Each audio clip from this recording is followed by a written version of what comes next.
Hello, my name is Gail G. Trell, and I'm a member of the Jewish Historical Society of Fairfield County. I'm on the committee of oral history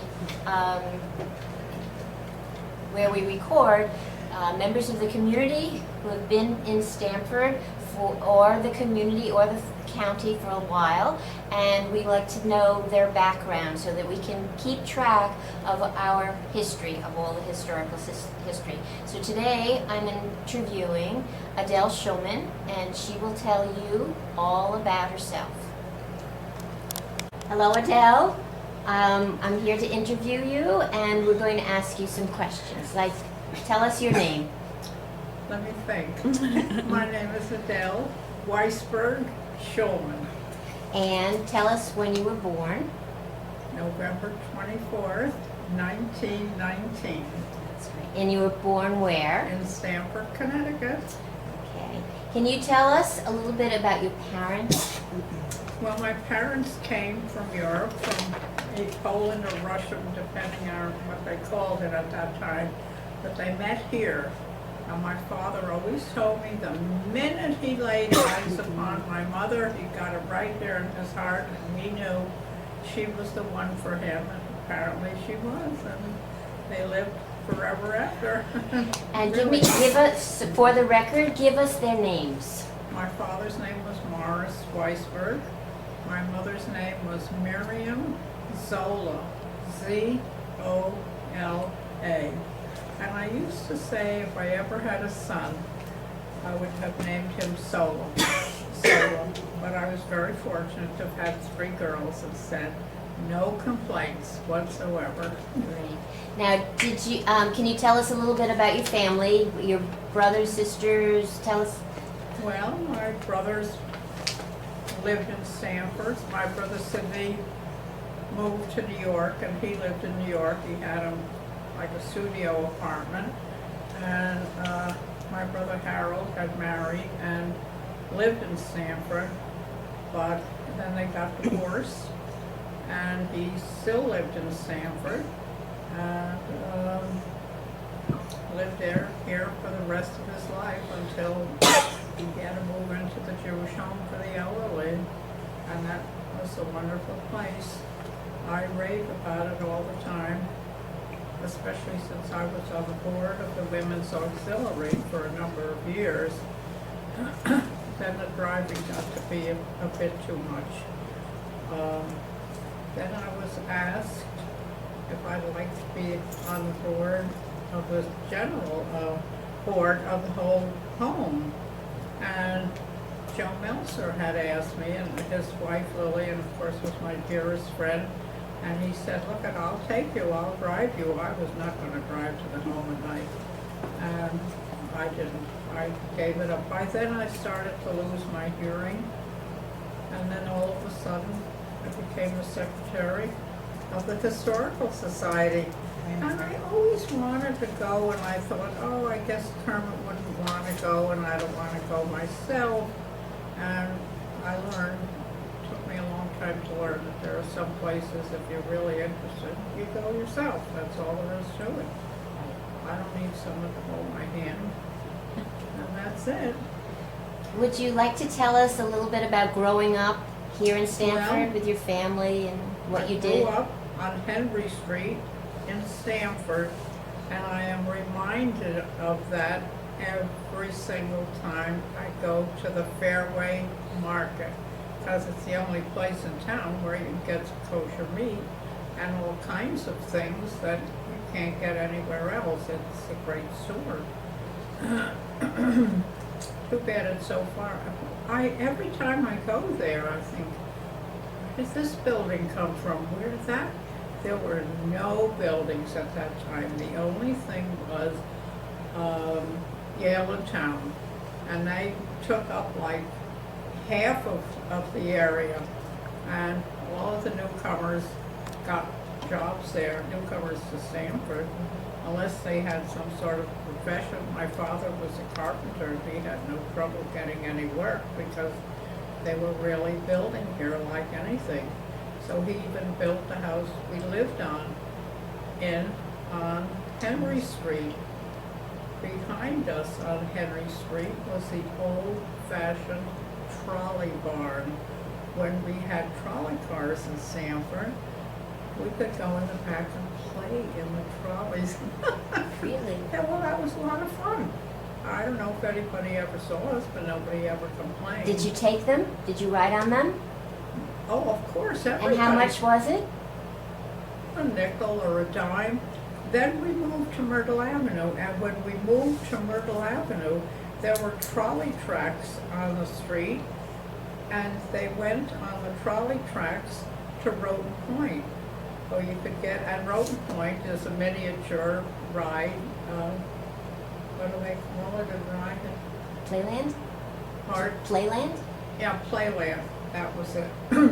That was it. You could go swimming there, you could go on the rides, they had fireworks, and that was a lot of fun. But after Playland opened, we never went there anymore. We used to go there even on a date, believe it or not. It was, fun. You could sit in one of the cars with whoever took your date was. And then my brother Sidney started school while we still lived on Henry Street, and it was the Clunan School at that time. Excuse me, but he was the only one of us that was old enough to start school, and then my father built two more houses on Myrtle Avenue, and so we moved into one of them, and we went to Rogers School until, I think when I was in Rogers School, they started junior high there too. And then after that, after the 9th grade, you went on to Stanford High School. So it's interesting, if you go out on the terrace and you look to the left, you will see the Stanford High School that I went to, all of us, and graduated from. Used to walk there along the sidewalk, as I can see it right over there, if you're standing outside, from up here. So you walked from Myrtle Avenue to Yeah. Stanford High? Yes, and I graduated Stanford High in 1936. I can hear the band practicing from here. That gives me a little, I don't know what to call it. Nostalgia? Pardon? Nostalgia? A little nostalgia. The first time I thought, well, who's playing? What are they doing? And I realized it was the band practicing. That's a long time ago. When you graduated, did you go on to anything else after graduation? I went to short secretarial school, and from after that I was always a secretary wherever I worked, whether it was paid or not paid. But that, again, in 1936, I was only 17 years old. I was a young girl. And when I went to Short's, Mr. Short decided I could be his secretary. And somebody told me in my head, he's not the man for you to work for, you don't need him. And I gave that up. And then I took the state of Connecticut exams for secretaries, and I passed. And they placed me with what is now Wright Tech. At one time, it was a state trade school. And I worked there for many years. And one of my jobs was to give out working papers for the young kids when they wanted to get a job, and to see who erased the date to make themselves a little older. Well, they wanted a job. It was then during the Depression. Things were tough. And so they came to me, and I gave them their working papers. I should have been smart and asked for a cut. I missed the boat. So growing up, besides your education in public school, did you have any religious education? Oh, absolutely. I Tell us went about to, believe it or not, if we lived across the hall, you could see the old Jewish Center. That's where I went to Hebrew school. First, they had behind the old synagogue, along there somewhere in the back, there was the old Hebrew Institute. And remember Adolf Walensky of the Jewish Center? Was he way after your time? I'm not sure. My mother came here with them, with their family, and so they were very good friends, and they looked after my mother. My mother lived on Forest Street with Mrs. Spelke. But I won't talk about her. Not my favorite person. And I went from Rogers directly to Sanford High. Others went to Burdick, because they had junior high from the 9th grade on to the 12th. So I never went to Burdick. You know, the Burdick school is gone. Another apartment house and another apartment house in town. There were absolutely no houses like this in town. I remember when this place was built, and this place was built in layers. They would bring in one floor at a time and pile them on, one on top. Never did I ever dream that why did I think of living in here? I had never lived in a place like this. Now I keep thinking it's getting to be my time to move out, but not yet. You're talking about One Strawberry Hill. Mm-hmm. Okay, so we can document that. So, did you affiliate with a synagogue besides? I go to Shalom. Go to Shalom. We always went to go to Shalom, and we went to the Hebrew school. We used to go to the original Aguda Shalom, which was on Lower Grey Rock Place, and it was pretty much a completely black neighborhood. And we could hear them praying in their temple, or whatever they called it, and I'm sure they could hear us. And it was in the round. It was 2 floors. Again, the women sat separately, the men sat downstairs. And it was around like this, and over in front here was the bima. That's where my brothers were bar mitzvah. That's a long, long time ago, my goodness. And can you tell us anything about the way you celebrated the Jewish holidays? We walked. Mm-hmm. We walked. There was no such thing. On Yom Kippur, my mother and all the mothers carried a little bag, kind of hidden somewhere or other, so they had a little snack for us because we were little kids, and we could not fast for the whole day.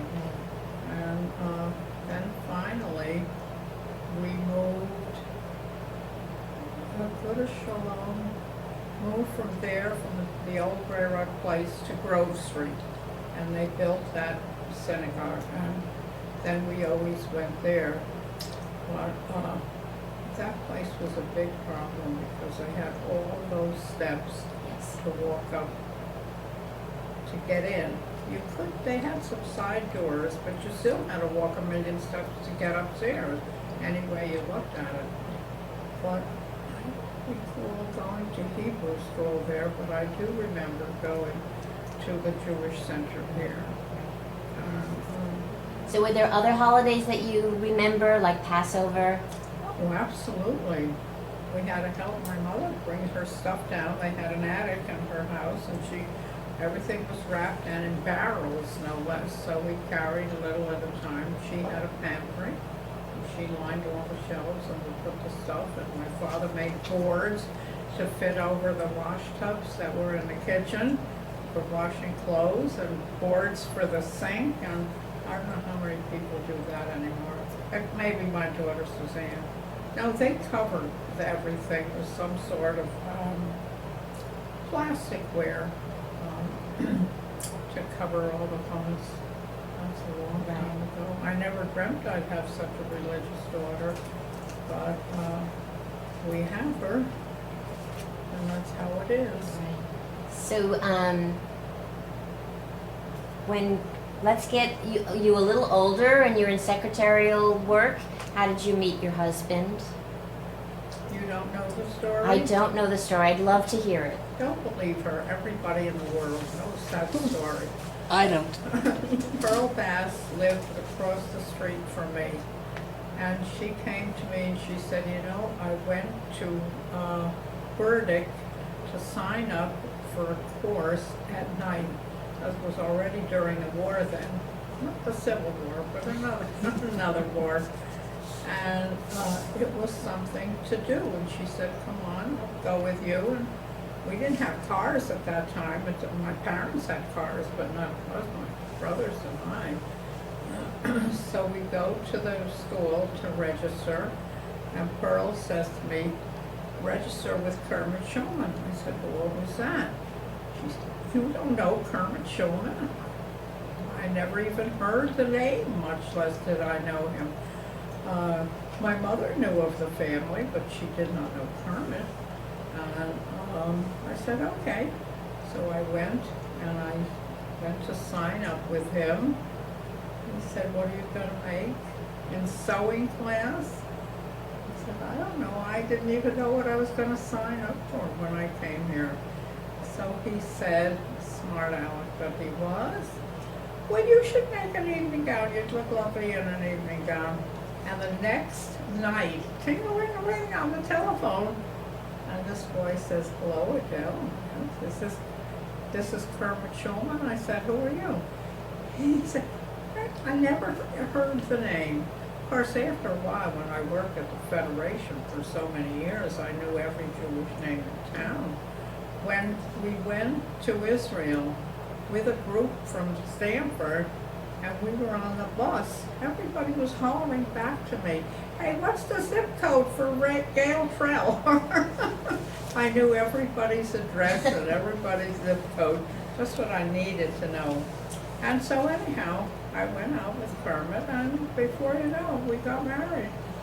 And after many tries, this little girl sitting here on the left came into my life. What year did you get married? What year did I get married? 1943? 1943. And can you tell us anything about the wedding? Where were you married? And In a good shalom. do you remember anything about the ceremony or about the Very celebration? Very little. That's a long time ago, and I was just, hadn't been to many, but the only weddings I guess I ever went to were in the family. My father had, there were 12 siblings in my father's family, and all but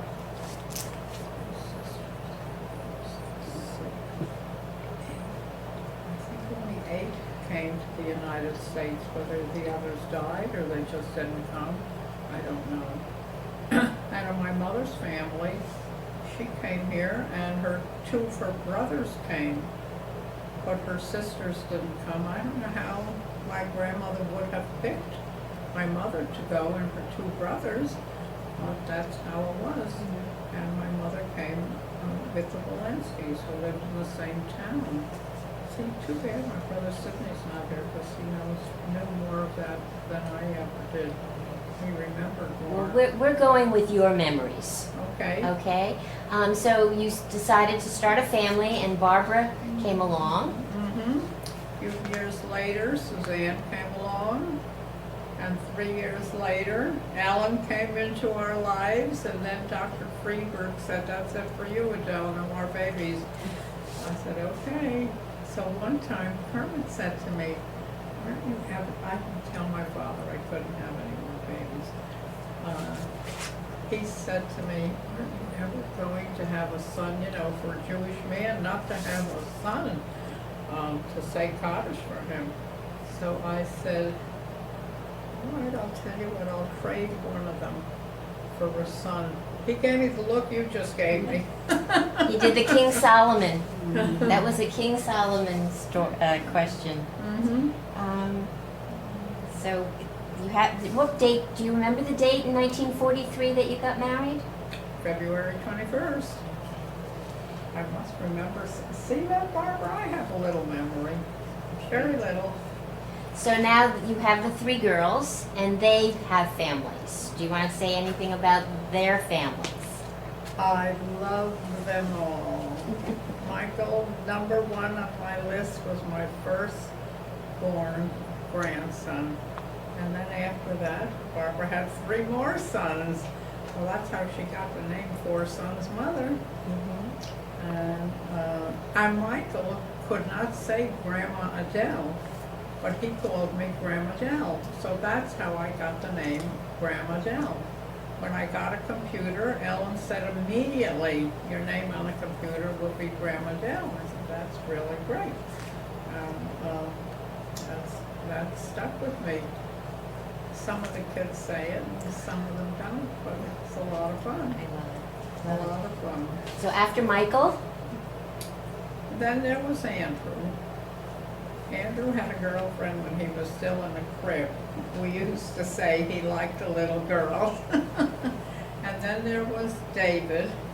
And then finally, thank goodness, there was Mark. Because Mark is the love of our lives, that's for sure. Not that I love him any more than the others, but he's a pretty lovable young fellow. And he has 3 incredible children.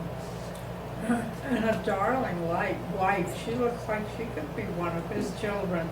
He's tall and skinny, and she's a little girl and adorable.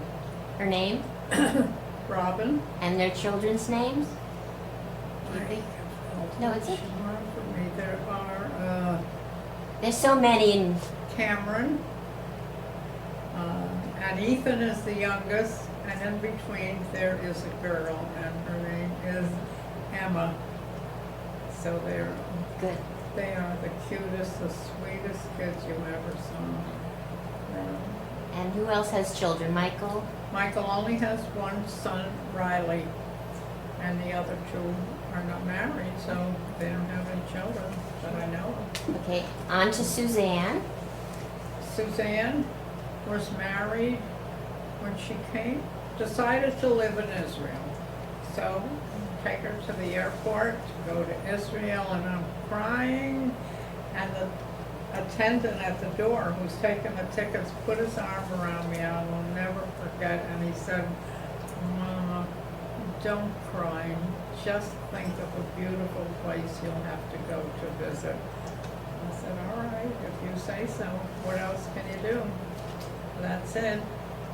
And she stayed there for about a year or so, but she could never get a decent job or make a living, and she came home to Sanford.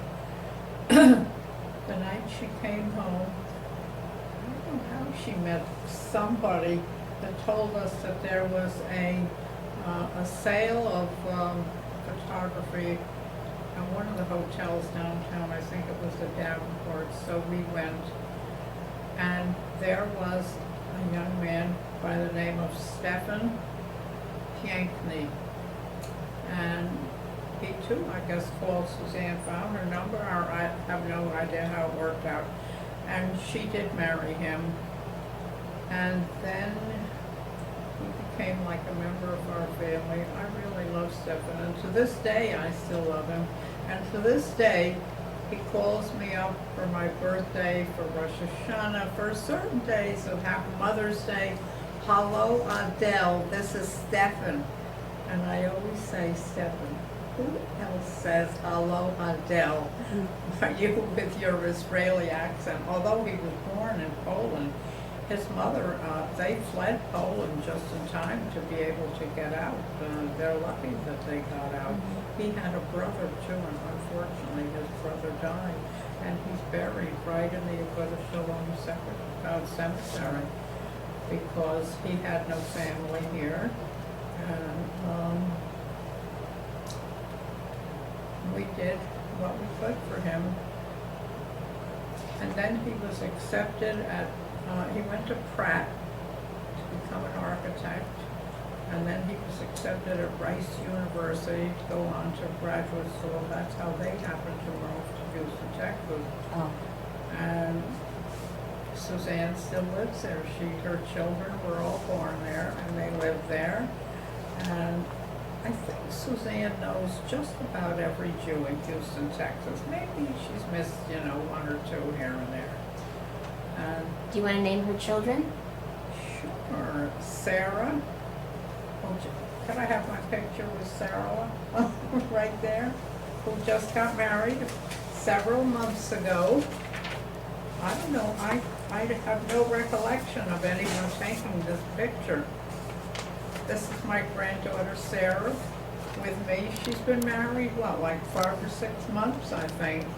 And Barbara just visited her when she was in Washington and Baltimore, wherever. And this picture was taken right here. See this picture on the wall? And when I was moving in, Suzanne said, "Oh, I have a beautiful present for you, Mommy." Suzanne, don't bring anything. There's enough junk in the house. I don't want anything else. She said, "I promise you, you will love this present." And in she walked with this. We had gone together to visit Sarah, who was in school in Israel. And one of her friends was traveling that day with us, and she took Elaine Kellerman that picture, and not bad, not bad. So there's Sarah and Rachel. Rachel is going to move to Israel next month with her husband and her 2 children. so you have great-grandchildren. They're my great-grandchildren. And that's only great-grandchildren that they have. No, but Suzanne has another child, Noah. Noah, otherwise known as Noe Jacobson. Names? What else could I tell you? No, I had 2 husbands in the rich. Who should I? it's okay. What did she say? Yeah, no, About her background. a little bit about Barbara. Barbara. Oh, I didn't get to her yet. Oh, Okay. okay. She was Okay. mentioned first, then Then, yes. turn around. What can I say? Barbara went to a singles group at our temple at Bethel. And she came home and she said, "That nice young fellow there." "Really? Who was he?" She said, "I never heard of him. His name was Richard Crissar." The next night, I think Richard Crissar called on her. He came home and he said to his mother, "I met the girl tonight, I'm gonna marry her." Am I right? I was right. And he came the next night and she married him. I don't know how long afterward, but not very long. And they have 4 boys. 4 boys. There's a picture right behind you there, on the tape, Right. on that table. Okay. You see 4 boys. Good looking. We'll take pictures after, at the end of our talking. We'll go Okay. around and look for pictures. What Richard, unfortunately, He passed away. Oh, it was a terrible thing. I'll never forget that night when Barbara called me and was waiting for Ruth and Sitzern to pick us up. We were going out for dinner and I hear Barbara's voice and she said, "Mommy, Richard died." I said, "Barbara, you don't make jokes like that." She said, "Mommy, Richard died." The next day we were in California. You were already in Vegas then when Richie died? Oh my God. Time does fly. And that was a terrible time for Barbara. 10 very difficult years for her and for us, for everyone. But she did a good job with those 4 boys all by herself. And I was just saying to Barbara last night, I'm so happy to see all your boys, how they stick together. How Andrew just came, this week for one, he's moved back to California. He came for 1 day to Vegas. Wasn't anything special, just came to someone's birthday. Oh, all right, there's always someone's birthday there.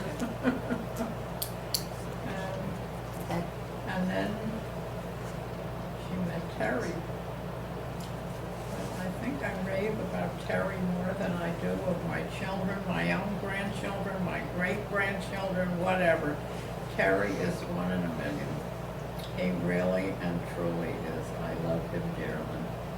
And I always say, Terry didn't marry Barbara.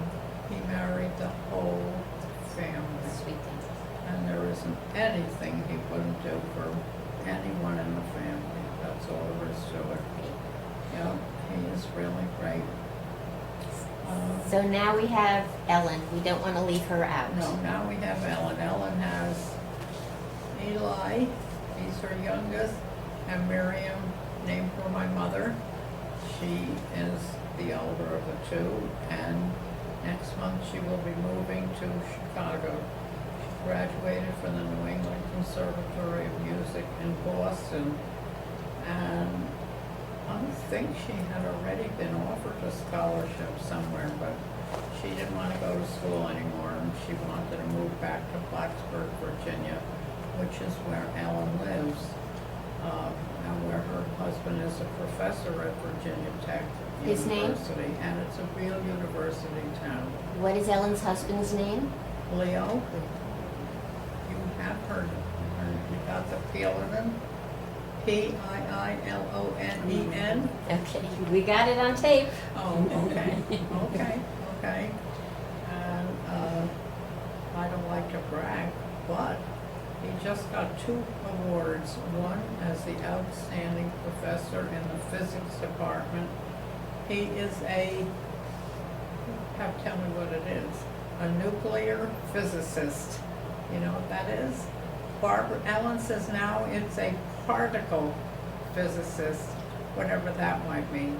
A couple of weeks later, they call him again to come to some awards program. He was awarded the outstanding professor in the university. How much more knuckles can you have from a grand-son-in-law? And now Miriam was accepted at, I don't remember, Northwestern or Northeastern, which is in Chicago, Northwestern. And they wanted her to come for another interview. They sent her a plane ticket, they sent her a hotel reservation, they sent her, I don't know, food, or whatever they sent her. And she stayed there, and she's really looking forward to going there. And she plays a few instruments, I think, by ear, but her forte is composing. And so I wish Kermit were around to see that. He would appreciate that more than anybody. Okay, so have we gotten everybody? We talked to everybody. We want to get into our Jewish part of our interview, in that I know that you've been affiliated with many Jewish organizations. Could you tell us what your I started experience? in Junior Hadassah, right across the street in the old Jewish Center upstairs. And we did have a counselor, you know, older than we were, who was active in Hadassah. I knew nothing about Hadassah at that time. And I went to that, and then I graduated, moved on to Hadassah, and became like the permanent secretary. I was secretary to Ida Davidoff, who was a wonderful lady. Oh boy. Gladys Zales, who could be more wonderful than Gladys Zales? I don't know. And Minnie Stickle, I think it is, was the president at one time when I was still there. And we came on the years, I can't think of any others, but I was always active in Hadassah, but I'm not anymore. In the first place, all meetings are at night. And up until now, even though I was still driving, I was at the meetings at the Jewish Center just straight up the hill, but I didn't want to drive there at night anymore, and I didn't want to drive home anymore. And so once in a while, a few of us, the old standbys, we go to a meeting, depending on what the program is too. I loved Hadassah. I was a member of the women's division of Temple Bethel, what do they call it? Sisterhood? The Sisterhood, and I became the treasurer of all jobs, and it was a terrible mess, and I straightened it out as well as I could. But I didn't enjoy that, and I gave that up. Other than that, one year my friend Shirley Swedlow became the president of Franklin School PTA. I had to go to the PTA. She called me up on the phone. Guess what, Adele? She said, I'm the new president of Franklin PTA, and you are the new program director. Me, what do I know about being a program director? She said, look, we figured Kermit works in the school system. He knows everyone there. You'll have no problem getting speakers to come and speak to us. How could I say no to my friend Shirley? So that was my job for, while she was president. And that took care of that. I belonged to many other organizations. Oh, and the Jewish Home, yeah, for the elderly. I was on the board there. And the meetings were in the morning, once a month. And I went once a month, and we kind of took turns driving. And then unfortunately, my brother Harold got very sick, and he was moved to the Jewish Home. So everybody that we went with knew that I could not run home after the meeting, because I had to go upstairs and visit my brother. And those that knew him asked if they could come with me, so some of them did come with me upstairs to visit him. And the minute I got off the elevator, the nurse station was right there, and she would say, Harold, Harold, here comes Adele. But at that point, it was already a waste. He wanted to come home with me. So one time he got after me and he said, did you drive here today? I said, no, why? I knew what he was going to say, and he said, well, I'll save you the job, I'll drive you home. But I was prepared for him, and I said, oh, that's so nice of you, Harold, thanks for the offer. But I wasn't the driver today, it wasn't my turn. Whoever it was, someone else drove. I can't ask them to let you drive him. I knew he could never drive alone. I went as often as I could. Too long? No, not at all. We just don't want to miss anything. Tell us about Kermit. What can I tell you about Kermit? Kermit graduated from Columbia University in New York. He went first. He was going to have an interview at Fordham, and he didn't know what Fordham was. And he got there and he saw all these statues of you-know-who outside of Fordham University. And he said, oh my God, I can't go to this kind of a religious school. It's not a Jewish school, that's for sure. And so he went to Columbia instead. And what did he major in? He was a psychologist, but he was also a singer. He sang every day for lunch with the choir at Columbia. And then he also took some classes at Juilliard, as long as he was right there. And it wasn't easy to get a job in the school system at that time, and you had to, they never had a psychologist. You had to teach for at least 2 years beforehand. So Nate Martin was a big shot on the board of education. Kermit knew him. He helped him get that job, and pushed him along to get a job as a school psychologist. And he set up the psychological program, which I think they still use to this day. Which school? This Stanford Public School? Yeah, absolutely. I just wanted to clarify. Mhm. Mhm. But of course, there are always anti-Semites wherever you go, and we know about it only too well, and we've all felt it during our lives. And there was one man in particular, whose name I won't mention, who was a teacher, and he accused Kermit of seeing kids in the school that needed help and then convincing them to come to him as a private patient in his home. We had an office at our home, which he never had one single student that he would take that wanted to come as a patient. He didn't think it was ethical, and he thought it wouldn't do any good. It would do him a lot of harm. And that was it. And Kermit there were 6 children, 5 boys and 1 girl in his family. and they were all in the appliance business. His father set them up, and one was in the linoleum business. He said, Carmen, do you need more paper? No.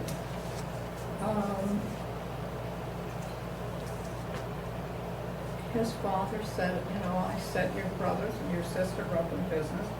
His father was a very generous man. He was the cutest little man. He was about this high with a very round face. He was just so... His name? Samuel. And, Samuel Shulman. could I tell it? No, I won't do it. My mother-in-law's name was, well, in Hebrew it was Gitta, but in English her name was Gussie. Was Shannon beforehand, and so she was related to the Shannons in town. Well, that's a long time ago, but I never knew them. My mother never knew. Oh, she knew them, yes, I guess you'd see them in show. But, So did you find any anti-Semitism in school when you went to school growing up? no, but I knew of anti-Semitism in town. One of the beaches we couldn't go to, the one that was Schofield? No, what was the one right next to the old Spelky Beach? Woodway. No, Woodway was way down the end, closer to the point. No. It's okay. And they probably were, but there was another one right next to Spelky's, and they used to own a deli-style store on Bedford Street. I'm sorry, I can't think of their names and the name of the beach club. But we went to Spelky Beach, became West Beach, and my family rented a locker every year, and so we could take a shower, get dressed, and come home clean. Then many years later, a club opened way at the end that my relatives were part ownership. Weisberg. And who was that partner? It was Ben, Yeah. and who else? What was the name of this place? It was called, Who? it's Kaprosky, wasn't it? It could be. Kaprosky. Oh, well, I didn't know him yet. And when I lived on Westover Road, he lived down on Westover Lane behind me. He was in the police department or something, I'm not sure. I think. Whatever. But we did go there. And that was a nice place to go for many years. We didn't have any pool clubs at that time. It was really more fun to swim at the beach. We went every single day. My mother took us, the three of us. God, how did she have strength to put up with the three of us? Wow. So we know you were involved with the Jewish Historical Society as secretary and on the board. Were you involved at all with the JCC, the Jewish Community Center? Well, we used to go there after school almost every single day, and then walk home from there. Unless my mother came for us. Not many of the women or friends that I had a mother that knew how to drive. Not that my mother really knew how to drive, but she had a driver's license and she drove. And we used to joke all the time and say it's a good thing my father was a carpenter, because she regularly ripped off one of the garage doors. And he had to put it up again. Oh, that was hilarious. But it was pretty good.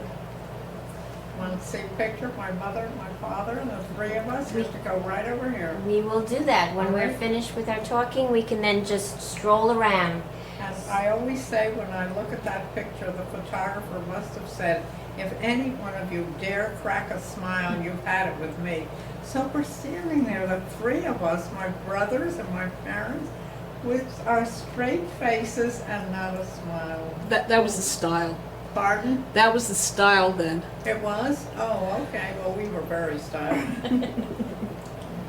Do you have any other stories that you might want to share with us while you're here? What can I tell you? Some things that might interest somebody with relationships with people in organizations, some of the activities that you might have gone to or programs that might, I think Lillian Watson and I started the Ladies Bowling League, and I had a lot of trophies, and so did Lillian. What did we do with those trophies? They were down on the bar downstairs. I think we just pitched them.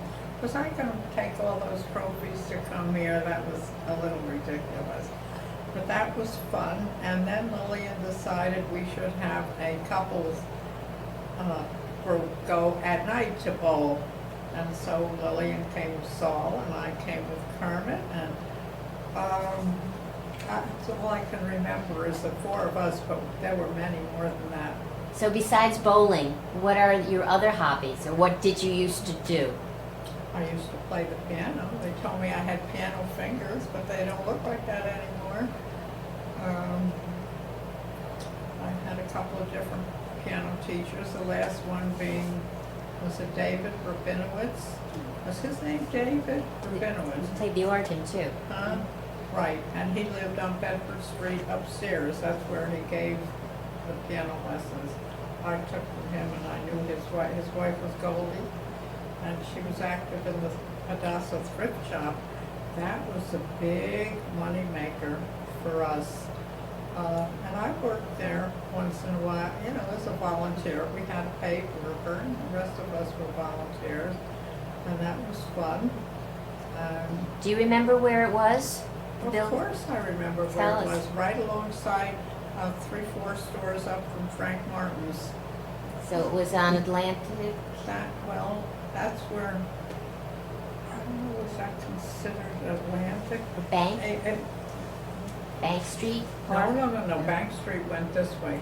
This went, it's still there to this point, this way, and there's a park in the middle. I think that's where they have concerts at night. Now, I never went, I didn't want to buck the crowd. That was a great store. We made a lot of money there for Hadassah, but of course, we never realized how much the rent would be, that we'd have to take insurance, and we'd have to pay for telephone, and whatever. We still made a lot of money. Another thing, you like to travel also. I never started to travel until my children moved away. And then we tried to go twice a year to visit each girl, so that was 6 trips a year we took. Kermit traveled, you see that sketch, the Yes. picture way on the end?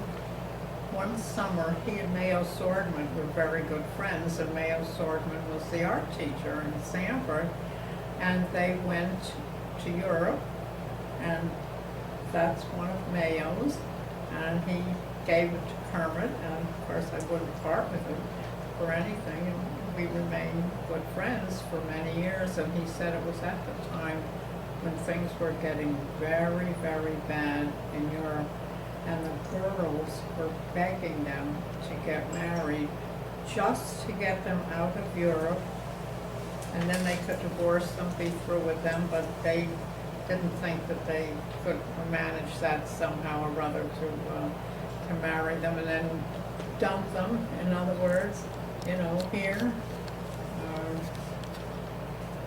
And they had a good time then. Have you been to Israel? 4 times. I'm feeling very bad that when Rachel moves next month to Israel with her husband, she's Suzanne's daughter, and 2 children. I'll show you their picture over there. You'll know why I feel so bad. That who knows if I will ever see them again.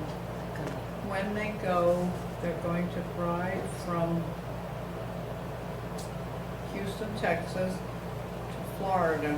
I think they're going to drive, maybe they're going to fly with the children because her husband's family live in Florida. And then they're going to drive up the line. They're going to stop where her sister Sarah lives to visit. And they're going to stop here to visit. And then they're going to go to the airport. And I said to Suzanne just last night, as much as I'd love to go to see them off, she said, no, Mommy, she said they're going with a whole big group. They have the plane, 400 people are going. And so she said, you don't have to be there to be a part of that, because they're going to stop to visit you before they go. And that's it, because if they're going to go from LaGuardia or Kennedy, usually they go from Newark, the flight to Israel. And so that really breaks my heart. I can't tell you. Well, one of the wonderful things I know about you is that you have come and you're very astute with your computer, that you do emails. I could email the second I got the other computer. This one, forget it. I cannot. I think Barbara was trying to show me how to be on Facebook. They put me on. I didn't even know what Facebook was. The pictures that Barbara has are just unbelievable. It is so much fun to look at them, but Barbara was showing me, but I can't get that into my head right now. I really can't. You've started, we'll find a way. Mm-hmm. So, is there anything else that we can think of? Anything else you want to add? Because this is going to be a saved piece of work. We're going to have a DVD that you keep. We'll put one in the archives for anyone who wants to reflect on how it was living in our area, growing up through the decades, and they'll have documentation. I have a picture in the drawer that I have just... Okay, why don't we stop Give and that then... a push this way, please. Okay, we're going to stop. Thank you very much, gonna and show we're going to pictures. stop it right now, and then you'll show. This is a picture of my mother and my father, and on this side, my brother Sidney and me, and my younger brother Harold. My father What year was this? Obviously, I was born. How old would you think I was? That's a good way. I don't know. Okay. This is Adele and Kermit Shulman, younger pictures. They were already married then. And that is Barbara, Suzanne, and Ellen Shulman. Say something. That is Adele with her 3 daughters on her 90th birthday.